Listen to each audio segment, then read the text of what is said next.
Hello everyone, in this video I'll be translating and summarizing the latest Urdu broadcast by Imran Riaz Khan to make it accessible for our English-speaking audience.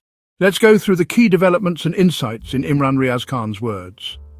Many parts of Pakistan are currently facing a flood-like situation. Some areas in Khyber Pakhtunkhwa, and particularly in Upper Punjab, especially due to heavy rains, have turned into floods.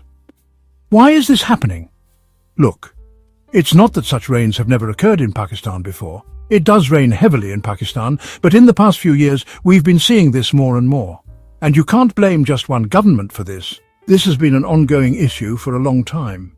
It started during Pervez Musharraf's era, and since then this problem has been escalating.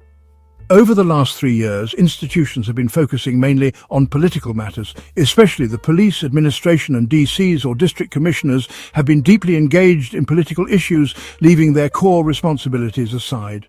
What is happening is that all the land in Pakistan, whether it's low-lying or fertile land, is being used to build residential societies. These lands were previously used for agriculture, but whenever floods came, the water would flow through these areas. However, now that investors have come into the picture with large sums of money, they've bought up large plots of land and started building according to their whims. 2 years ago, you must have seen the situation in Islamabad. In some areas and houses, water flooded in where it couldn't have been imagined.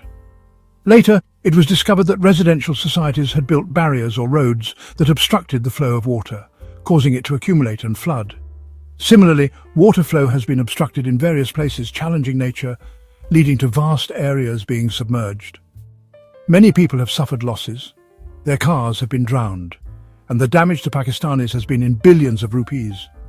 According to the latest reports, the BBC reports that over 60 people in Punjab have died, with the highest damage occurring in the Rawalpindi division. Chakwal, a complete area in the Salt Range, a hilly region, also faced severe devastation due to floods. There are also small dams and natural streams in the area, and this calamity has also reached there. If you consider the entire Rawalpindi division and the surrounding areas of Islamabad, you will notice numerous societies where extensive deforestation has occurred. Pakistan has received funds for climate change, but this money has not been used. I have the details with me. The Muslim League, Nawaz government, received a grant of $225 million from the Army Bank for the Ministry of Climate Change. This was a large sum of money intended for infrastructure development on the ground and for climate change mitigation. But this money has not been used. Only a small portion has been spent, and it seems that the rest has been put aside and not used. Over $186 million, almost 75% or more of this money, is still lying unused. No one knows where this money has gone. In the midst of the flood crisis, people are left helpless. Their cars are drowning, and trees are being ruthlessly cut down. Residential societies have built barriers wherever they wanted, and roads were constructed on top of these barriers. Now, when water has no way to flow, it carves its own path. And this is what we call a flood. In areas where large-scale residential developments have been made, floods are a natural outcome. However, when this policy was abandoned, the natural flow of water was restored. In simpler terms, water is always given a path to follow in every part of the world. But here, we challenge nature. And there is no town planning or proper planning for societies. This has been happening very rapidly in the last 3 years. I have personally witnessed this in Pakistan. When you cross Chakri or even Balkasar on the motorway, where there used to be forests on both sides, now you can clearly see residential societies popping up everywhere. Now, even 100 kilometers before Islamabad, societies start to appear on both sides of the motorway. This is the Rawalpindi division, and you'll see bulldozers and excavators working on both sides, building new barriers. This is obstructing the natural flow of water, and when it rains, the water has nowhere to go. This is the injustice being done to Pakistan. Maryam Nawaz tweeted about it, saying that the current government is facing extraordinary storms and rains. But the truth is, every time there is heavy rain, people try to blame it on the weather. But when you block the natural flow of water, this is what happens. The solution is simple. The water's path needs to be cleared. Now, all these big, powerful people who sit in assemblies are the ones who bring in their money. They grab people's land, use their power ruthlessly, and create barriers wherever they want. Whoever feels like it builds a road, and the authorities allow it. This destruction has been going on for a long time, and we've been witnessing it. Now cities are beginning to drown, and the actual residents are the ones who are suffering. Their green areas are being turned into brown or grey areas. During Imran Khan's era, there was a conflict with Ali M. Khan and many others, as they wanted to turn green areas into brown for construction purposes, which was not allowed at the time. Maryam Nawaz is saying that the institutions are working hard and the administration is trying to help people by making announcements via sirens. Let's check out these sirens. This is the kind of siren being used these days, which can barely be heard. How are people supposed to be alerted with this? This is like a motorcycle horn. The situation is this dire. Now we see the failure of Mohsin Naqvi, who is associated with the army chief. The only reason Mohsin Naqvi has achieved success is because of his close ties with the army chief. He has failed miserably at every project he's been part of, whether it was building stadiums or roads. The projects he worked on have all failed. Even in Islamabad, roads have started to sink again. These are the results of his failure. Despite this, no one can stop him because of his connection to the army chief. People are well aware of these failures, but no one dares to speak up. The government can't speak, and neither can the opposition. The opposition has no courage to criticize his plans. Even the Pakistan Cricket Board under his control has suffered, as Mohsin Naqvi has put incompetent people in charge. He's even controlling journalists with a machine. There is no one who can stop him, even though everyone knows the harm he's causing. We see this in every corner of Pakistan, especially in Khyber Pakhtunkhwa, where illegal structures continue to rise on riverbanks, blocking water's path. No one is stopping these developments. This is happening under all governments, including the PTI rule. This is a nationwide issue that has been going on for years. Local administrations like DCs and commissioners are responsible for allowing this unchecked development. When these officials are engaged in political games instead of their real work, things like this continue to happen. This is why our cities and areas are developing without proper planning. And now, the consequences of this negligence are being seen in the form of floods and destruction. It seems, doesn't it?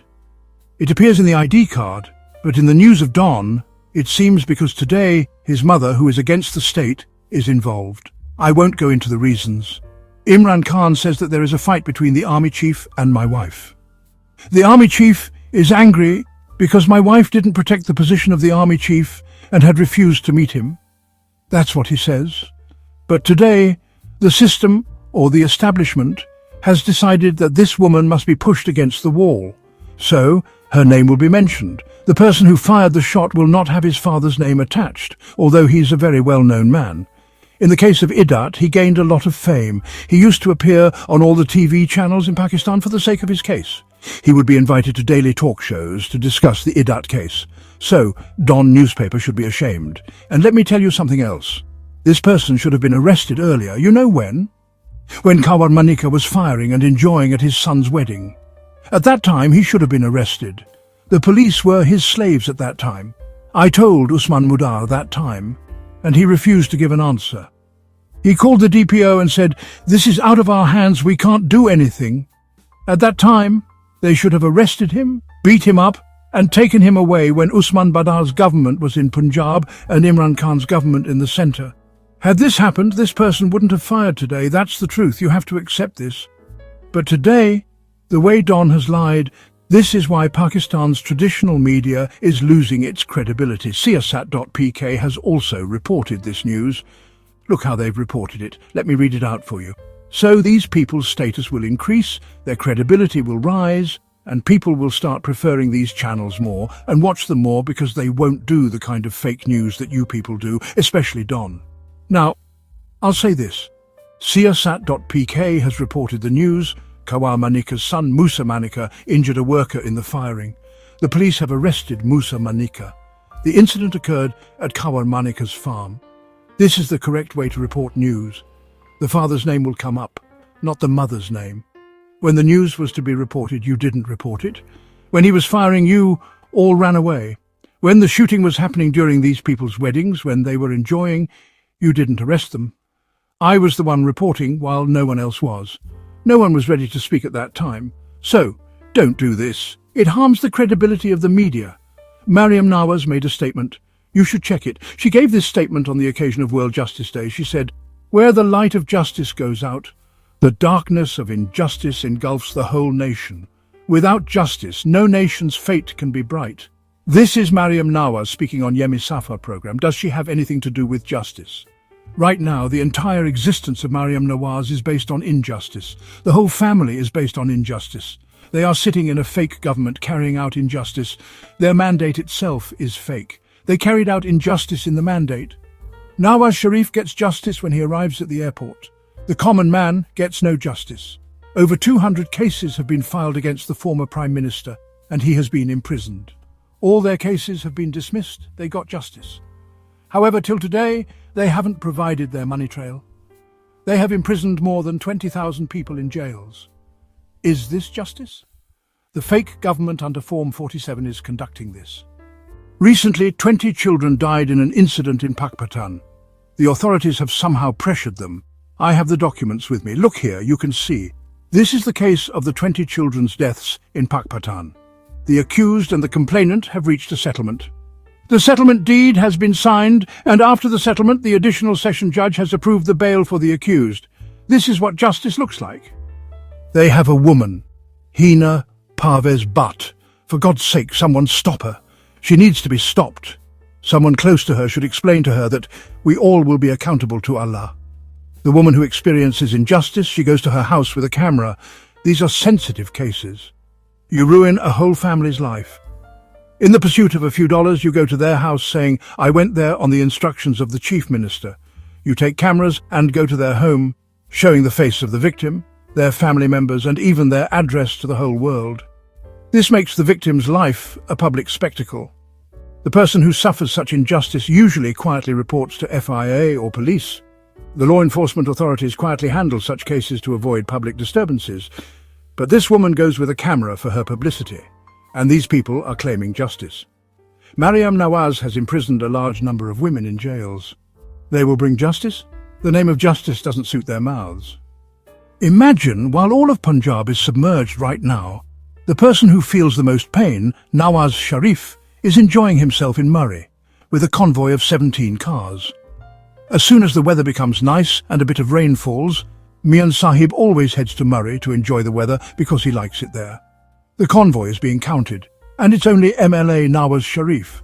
Other than that, there's nothing. But even then, when his convoy was heading up the Murray Hills, there were about 17 cars.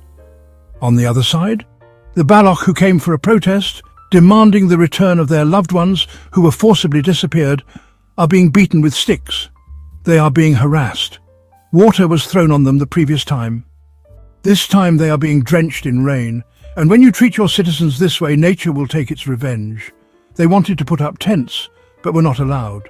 Let us put up tents, they said. We are getting drenched in the rain. There are small children, mothers, and elderly people here. If it were your own children standing in the rain, you would quickly run to cover them with an umbrella. But these children, these mothers, and these elderly have been standing there since yesterday. They just want to use their constitutional right to demand that the people who were forcefully disappeared should be returned. The Ministry of International Affairs and the whole world is raising its voice about the abuse of the Baloch people, including Marang Baloch and 6 others who have been illegally detained by the state, and for the last 4 months there has been no legal hearing for them. They are being mistreated. These people came to Islamabad to protest, and look at the way they are being treated. Today Munir Jahangir went there and said that the police told them, your video has been made, now leave, go away. This is how insensitive the police are. I asked the police, if your children were standing in the rain, how would you feel? Look, if someone has committed a crime, if someone is involved in terrorism, bring them to court with evidence. Give them a chance to present their side of the story. You have the right to act according to the law. If punishment is to be given, let the courts give it. But how can you become the owner of someone's life? You can't just abduct someone and forcibly make them disappear. Sometimes people's dead bodies are found. This can't happen. That's why people came forward and raised their voices against this injustice. A poor little girl is standing there speaking. Imam Mazari played her audio and I heard it. It was very painful. Listen to what the girl is saying. She says, Sir, I was 3 months old when my father was made to disappear. I never saw my father. Now you won't even let us put up tents? Why? She is saying, let us put up tents. I was 3 months old when my father disappeared. I have grown up without seeing him. Why don't you let us put up tents now? Just think for a moment. If your own children couldn't see you, how would it feel? Think about the pain of this poor child. In this country, a decision maker should think for a moment. Your children can't see you. It's not like when someone dies or gets martyred, the family eventually finds peace because they know the truth. But when people are forcibly disappeared, their families live in perpetual uncertainty. That's a never-ending torment. That wraps up our translation of Imran Riaz Khan's video. I hope this English version helped you understand his message better. Please like, share and subscribe to Awami Lens to help our community grow. Don't forget to leave a comment below and let me know what you thought of this effort.